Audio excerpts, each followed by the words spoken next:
கன்னியாகுமரி மாவட்டம் குளச்சல் அருகே உள்ள கோணங்காடு பகுதியைச் சேர்ந்த தொழிலாளி ஒருவரது மகள் +2 படித்து வருகிறார்.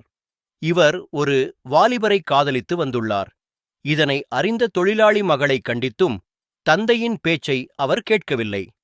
இந்நிலையில் கேரளாவில் தங்கி வேலை பார்த்து வந்த தொழிலாளி நேற்று முன்தினம் சொந்த ஊருக்கு வந்துள்ளார். அப்போது அவரது வீடு உள்புறமாக பூட்டப்பட்டிருந்தது. இதனையடுத்து அவர் ஜன்னல் வழியாக உள்ளே பார்த்தபோது அங்கு தனது மகள் காதலனுடன் தனிமையில் காதல் லீலையில் ஈடுபட்டுக் கொண்டிருப்பதை பார்த்து அதிர்ச்சியடைந்தார். பின்னர் அவர் அக்கம் பக்கத்தினர் உதவியுடன் தனது மகளையும் காதலனையும் பிடித்து குளச்சல் அனைத்து மகளிர் போலீஸ் நிலையத்தில் ஒப்படைத்தார். இந்த நிலையில் தந்தை தன்னை அசிங்கப்படுத்தி விட்டாரே என கருதிய மாணவி போலீஸ் நிலையத்தில் வைத்து தந்தையிடம், "உங்கள் மீது நான் போக்சோ வழக்கு கொடுக்கப் போகிறேன்.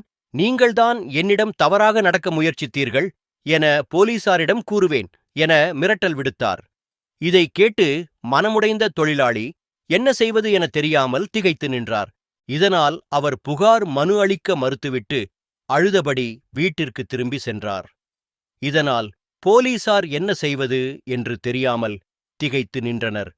பின்னர் மாணவியை தனியாக விட முடியாது என்பதால் அவரது தாயாரை தொடர்பு கொண்டு போலீஸ் நிலையத்திற்கு வரவழைத்தனர். பின்னர் அவருடன் மாணவியை அனுப்பி வைத்தனர். நீங்கள் பார்த்துக் கொண்டிருப்பது C4Tech தமிழ் சேனல்.